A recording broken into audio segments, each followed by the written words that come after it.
Hello guys, नमस्कार। आप सभी का एक बार फिर से स्वागत है। तो लास्ट की वीडियो में हमने क्लास 9th की वीडियो में हम लोग ने इनर्शिया के बारे में डिस्कस कर लिया था। हमने बैलेंस और अनबैलेंस फोर्सेस के बारे में डिस्कस कर लिया था। तो ये क्लास 9th के चैप्टर नंबर 2 फिजिक्स, जिसको आपने साइंस में नाम दिया हुआ है chapter number 9 force and laws of motion, उसका ये लेक्चर नंबर 2 है, जिसमें हम लोग डिस्कस करने वाले हैं न्यूटन्स के लॉज के बारे में। ठीक है, तो लास्ट की वीडियो में आपको इनर्शिया के बारे में समझाया था। इनर्शिया क्या था? किसी भी ऑब्जेक्ट की वो प्रॉपर्टी जिसमें अगर वो ऑब्जेक्ट रेस्ट में है तो रेस्ट में रहेगा और अगर मोशन में है तो मोशन में रहेगा। अब जो फर्स्ट लॉ ऑफ मोशन है ये इनर्शिया से आगे की कहानी है। ओके, तो अब समझाते हैं फर्स्ट लॉ ऑफ मोशन क्या कहता है। फर्स्ट लॉ ऑफ मोशन ये कहता है कि कोई भी ऑब्जेक्ट, ये देख लीजिए मेरी कोई बॉल है, ये आपका कोई प्लेन सरफेस है, ठीक है ना। इस तरफ मैंने ये ड्रा कर दिया, ये मेरा कोई प्लेन सरफेस है, ठीक है ना। इस प्लेन सरफेस पे आपका कोई बॉल रखा हुआ है। बॉल का एग्जांपल दिया था मैंने इनर्शिया में लास्ट टाइम आपको, ठीक है ना। मैंने जो है ये बॉल मोशन में है। ओके, मान लो केस नंबर फर्स्ट ले लेते हैं, ये बॉल मोशन में है। अब आप मुझे ये बताओ, ये बॉल मोशन में है, ये बॉल चल रही है आगे की ओर, ठीक है ना। तो इसको रोकने के लिए मैंने क्या करना है? इसको रोकने के लिए मेरे को क्या करना है? कमेंट में जरूर बताइएगा आप, ठीक है ना। सीधी सी बात है, फोर्स लगाएंगे इसको रोकने। अरे इसको रोकना है मुझे, ठीक है ना, तो हम इसको फोर्स लगा देंगे, इसको उठा लेंगे या हाथ से रोक देंगे इसको, है ना। इस तरह से बॉल आ रही है भाई, फुटबॉल इस तरफ से आ रही है, हमने ऐसे करके रोक दी वो, ठीक है ना। तो हमने जो है यहाँ पे कुछ ऑब्जेक्ट रखा, ठीक है ना, मतलब यहाँ पे एक फोर्स लगा दिया हमने। तो हमने जब यहाँ पे फोर्स लगाया इस चलती हुई बॉल पर, ठीक है ना, चलती हुई बॉल, जो ये बॉल है ये मोशन में थी, फोर्स लगाया, तो जब हमने यहाँ पे फोर्स लगाया तो बॉल क्या हो गई? रेस्ट पर आ गई। ठीक है, चलती हुई बॉल को हमने फोर्स लगाकर रोक दिया। अब केस नंबर 2 की बात कर लेते हैं। मान लो ये मेरा कोई प्लेन सरफेस है, ठीक है, और यहाँ पे बॉल रेस्ट पे रखी हुई है, आप समझ गए होंगे, एट रेस्ट है बॉल। तो मुझे इसको सुनना, मुझे इसको मोशन में लाने के लिए क्या करना होगा? इस बॉल को लात मारनी होगी, है ना, किक करना होगा बॉल को। तो किक करना क्या है? फोर्स है, हमने फोर्स लगाया तो फाइनली बॉल क्या आ गई? मोशन में आ गई। आ गई कि नहीं आ गई? तो हाँ, first law of motion inertia से आगे की कहानी है, ठीक है। अगर कोई भी ऑब्जेक्ट मोशन में था तो मोशन में रहेगा, रेस्ट पे था तो रेस्ट पे रहेगा, जब तक हम वहां पर कोई एक्सटर्नल फोर्स ना लगाएं। क्या ना लगाएं? एक्सटर्नल फोर्स अप्लाई ना करें जब तक हम वहां पे, ठीक है ना। तो किसी भी ऑब्जेक्ट को रेस्ट से मोशन में लाने के लिए और मोशन से रेस्ट में लाने के लिए, सुनना मेरी बात, फिलहाल तो इतना याद रखना। फर्स्ट लॉ ऑफ मोशन में मोशन से रेस्ट में और रेस्ट से मोशन में लाने के लिए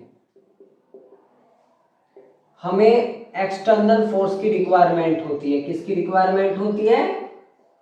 एक्सटर्नल फोर्स की। ये चीज आपके न्यूटन भाई साहब ने बताई थी, ठीक है ना, कि भाई जो फर्स्ट लॉ ऑफ मोशन है वो ये कहता है, मेरा यानी मैं न्यूटन हूं, मैं बता रहा हूं कि जो मेरा जो फर्स्ट लॉ है मोशन का वो ये कहता है कि अगर कोई भी ऑब्जेक्ट रेस्ट में है तो वो रेस्ट में रहेगा, मोशन में है तो मोशन में रहेगा, जब तक वहां पर कोई एक्सटर्नल फोर्स ना लगाया जाए। एक्सटर्नल फोर्स लगाने के बाद उसको रेस्ट से मोशन में और मोशन से रेस्ट में लाया जा सकता है, ठीक है, जैसा कि हमने अभी एग्जांपल लिया था। तो आपकी एनसीईआरटी में ये लिखा हुआ है, an object remains in a state of rest और of uniform motion in a straight line unless compelled to change that state by the applied force. ये लीजिए, एनसीईआरटी ही करा रहा हूं आपको मैं, ये देख लीजिए। N object remains in state of rest, भरोसा रखिए वही है, ठीक है। इन्होंने एक और एग्जांपल दे रखा है, देखो आप अपने पास से कुछ भी एग्जांपल ले सकते हैं। यहां से ये बॉल इंक्लाइंड प्लेन से नीचे गिरी, नीचे फोर्स लगा और ये रुक गई, ठीक है। अब इसको ऊपर लाने के लिए, इसको इंक्लाइंड प्लेन में यानी कि मोशन में ऊपर लाने के लिए हमें एक्सटर्नल फोर्स की रिक्वायरमेंट होगी,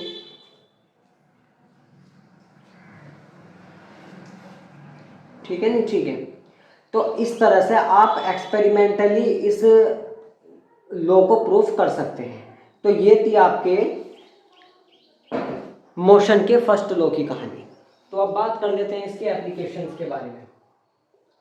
इसकी मैं सबसे मेन एप्लीकेशन दूं आपको, तो रोजाना जिंदगी में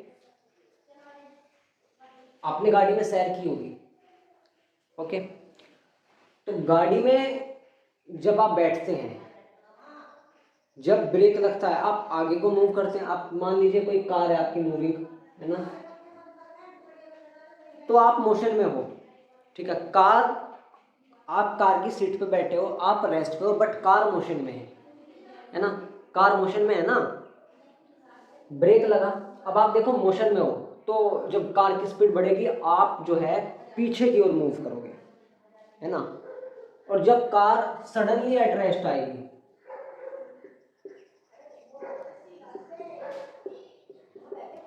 आप मुझे बताओ आगे की ओर मूव करोगे जब सडनली रेस्ट पे आएगी कार, ठीक है।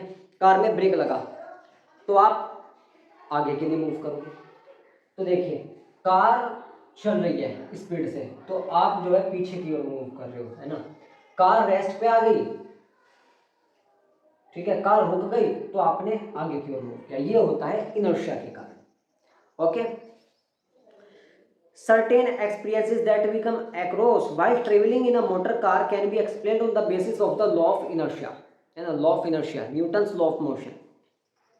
We tend to remain at rest with respect to the seat until the driver applies a braking force to stop the motor car, ठीक है। With the application brakes the car slows down but our body tends to, car की जो है कम हो जाती है, slow हो जाती है, बट हम कहाँ रहते हैं, सेम स्टेट ऑफ मोशन में, बिकॉज ऑफ इट्स इनर्शिया। तो इनर्शिया के कारण होता है ऐसा, ठीक है ना। तो आशा करते हैं आपको इसका एप्लीकेशन और न्यूटन्स का जो फर्स्ट लॉ है वो आपको अच्छे से समझ में आया होगा, ठीक है। थोड़ा मार्कर का गड़बड़ कर रहा है, ठीक है। तो बेसिकली आपने क्या पढ़ा यहाँ पे, इनर्शिया के बारे में पढ़ा, हालांकि आपने पिछली वीडियो में पढ़ लिया था। और क्या पढ़ा आपने, लॉ इनर्शिया के ऊपर डिपेंड करता है न्यूटन्स का फर्स्ट लॉ, है ना। इनर्शिया नहीं तो न्यूटन्स का फर्स्ट लॉ भी नहीं, ठीक है। तो इनर्शिया और उसके बाद एप्लीकेशन पढ़ी आपने, ठीक है ना। तो आशा करते हैं समझ में आया होगा, मैंने पूर्णतः प्रयास किया है। तो नेक्स्ट वीडियो में हम लोग देखेंगे सेकेंड लॉ ऑफ मोशन, नहीं नेक्स्ट टॉपिक हो जाएगा आपका इनर्शिया एंड मास, ठीक है। इनर्शिया एंड मास, थोड़ा सा और मास के बारे में और इनर्शिया के बारे में पढ़ने वाले हम लोग, ठीक है ना। तो आपको वीडियो अच्छा लगा हो तो लाइक करें, शेयर करें और मिलते हैं नेक्स्ट वीडियो में, ओके।